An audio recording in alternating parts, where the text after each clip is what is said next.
Halo teman-teman, ketemu lagi dengan saya di Raka Siwista. Oke, kali ini saya mau bahas tentang satu prosesor yang ini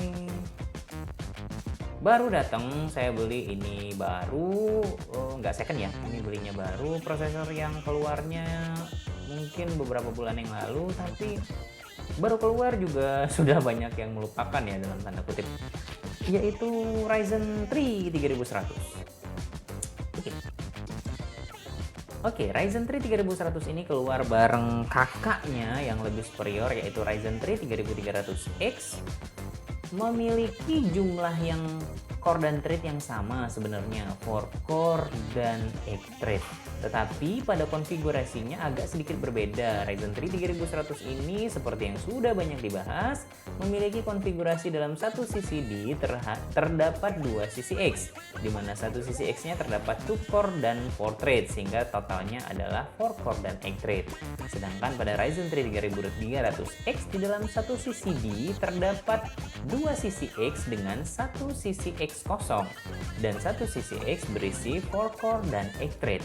Diklaim bahwa Ryzen 3 3300X memiliki konfigurasi seperti itu sehingga menyebabkan latensi yang lebih rendah dan performa yang lebih bagus daripada Ryzen 3 3100. Di sini kita bisa lihat Ryzen 3 3100 ini memiliki 4 core dan 8 thread dengan core 3,9 GHz untuk boost clock-nya. Dan prosesor ini unlock ya teman-teman, bisa di overclocking. Untuk uang sekitar 1,6 juta rupiah ya, harga minggu kedua bulan Agustus, bulan Agustus mungkin udah naik ya teman-teman. Kalau sekarang itu adalah harga baru yang paling reasonable untuk membeli prosesor baru 4 core dan 8 thread dengan kualitas yang katanya luar biasa di harganya. Seperti biasa, Ryzen selalu mengeluarkan prosesor-prosesor yang sangat kuat di kelas manapun dia mengeluarkannya.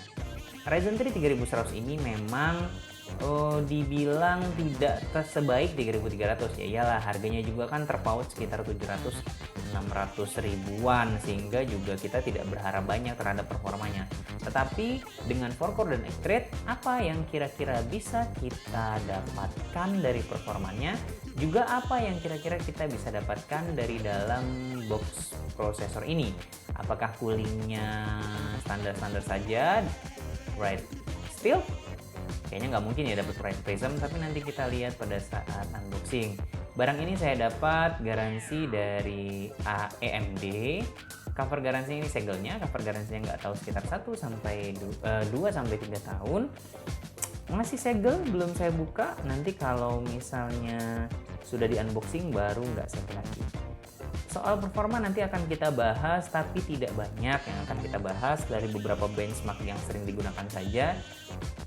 Cuma sebagai acuan saja teman-teman, kalau punya uang 1,6 juta rupiah sekitar itu, kira-kira worth nggak beli Ryzen 3 3100, atau lebih baik beli second prosesor yang lain, atau nambah sedikit beli yang di atasnya, atau uangnya disisain aja buat beli yang di bawahnya dan bisa dapat komponen lain, misalnya RAM.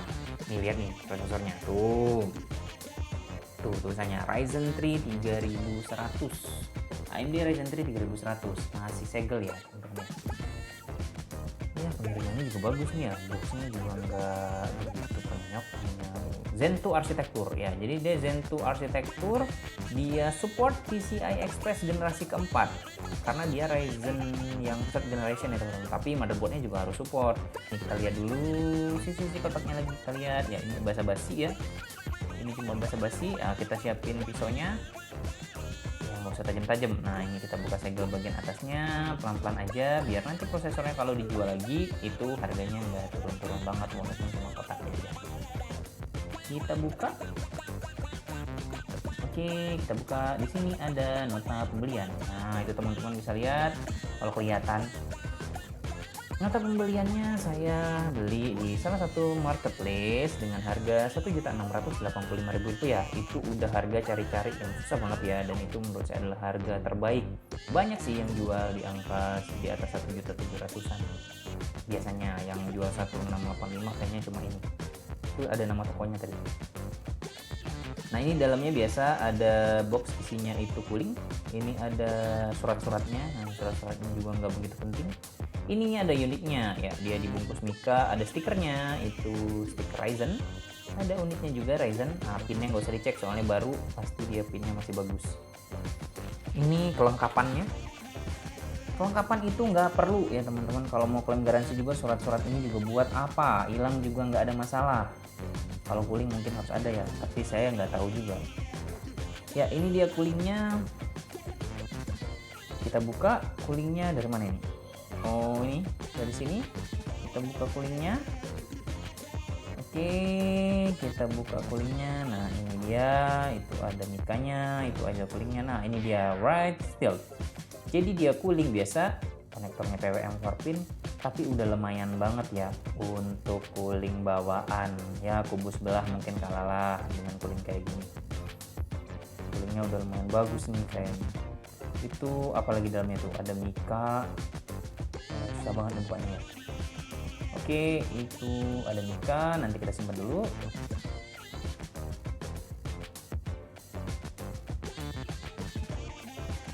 Oke, selesai. Ini udah simpannya. Ya, ini kira-kira yang kita dapat dari beli baru.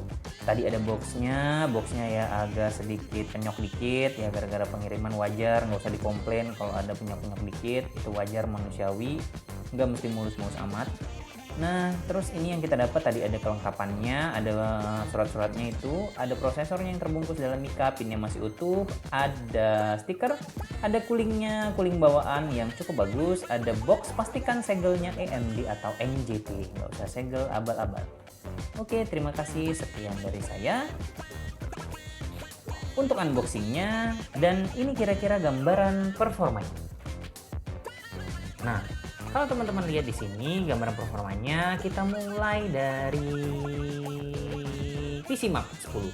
Kenapa PCMark 10? Ya ini PCMark 10 ini adalah salah satu software yang bisa menilai dari Essential Score, Productivity Score, dan Digital Content Creation.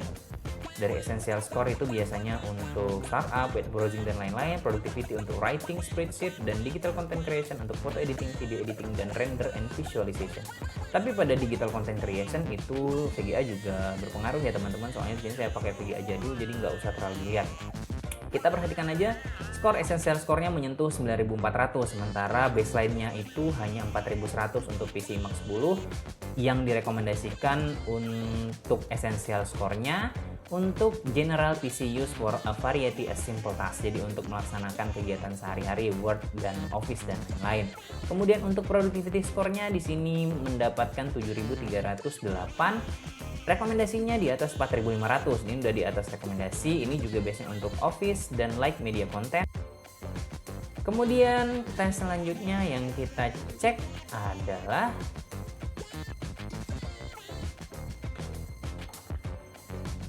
Cinebench R15. Dalam Cinebench R15, CPU score mendapatkan skor 978. Saya juga pernah mentes Ryzen 3 3200G, di sini bisa teman-teman lihat dia dapat skor sekitar 569. Ya, memang bedanya jauh dan nggak boleh dibandingin juga. Yang satu harganya cuma 1.450.000-an sudah dapat integrated graphic processor.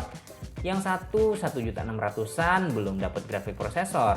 Yang satu 1.500.000-an sudah baru 4-core 4-thread. Yang satu 1.600.000-an sudah 4-core 8-thread, jadi nggak bisa dibandingin. Tapi skornya kira-kira 978, cukup lumayan lah skornya.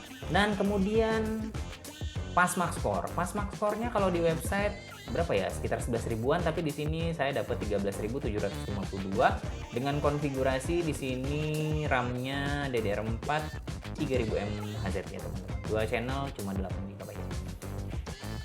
Itu aja yang bisa saya sampaikan di sini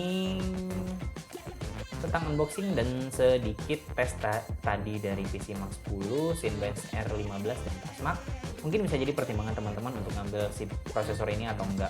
Tapi buat saya secara personal, uang 1,6 juta rupiah, 6 juta rupiah, nggak tahu sekarang mungkin jadi 1,7an tergantung seller yang teman-teman temuin, itu adalah sangat bagus sekali untuk dikeluarkan untuk membeli Ryzen 3 3100. Memang ada beberapa range prosesor di harga segitu yang second, contohnya Ryzen 5 2600. Tetapi kalau untuk future teknologi yang support PCI Express generasi keempat, teman-teman lebih baik memilih Ryzen 3 3100. Tapi kalau teman-teman tidak memperhatikan itu dan ingin memilih prosesor yang lebih kuat terutama untuk rendering, productivity dan lain-lain, ya lebih baik memilih prosesor dengan core dan thread yang lebih banyak. Contohnya Ryzen 5 2600 di mana harganya itu hampir head to head dengan barunya ini, secondnya Ryzen 5 2600 dengan barunya Ryzen 3 3100. Oke, sekian dari saya, itu dulu. Sampai jumpa lagi dan selamat membeli Ryzen 3 3100.